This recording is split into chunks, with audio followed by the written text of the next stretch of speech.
I've been doing these opposite direction caps with on the inspin, one poi coming under the leg, right? So if I'm here like this, going like that, and going like that, is that cool?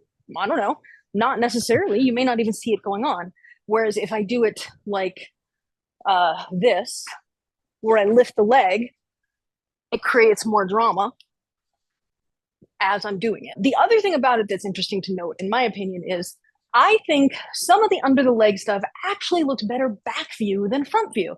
So the one that I just did, all you see is that you don't see the poi anymore. If I did the same thing like that, I think you see more of it going under the leg.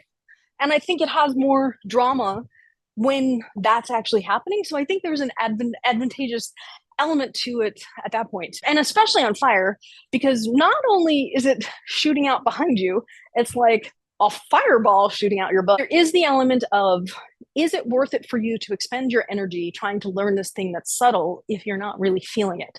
And the thing is, the answer to the question is, you have to invest enough time to determine if you can feel it at some point, or if it's always just going to feel really weird and awkward to you.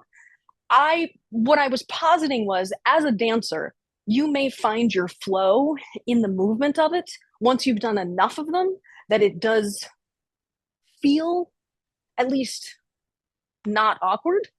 Maybe not super good, but if you get to a place where it's not feeling awkward, you might feel differently about executing it than you would when you're like, I don't know, is this even worth it? Because I feel so awkward doing it. You know, I think you have to invest enough in it. You have to give it a fair trial. I'm going to say 1 week isn't enough. Give it at least 3 weeks.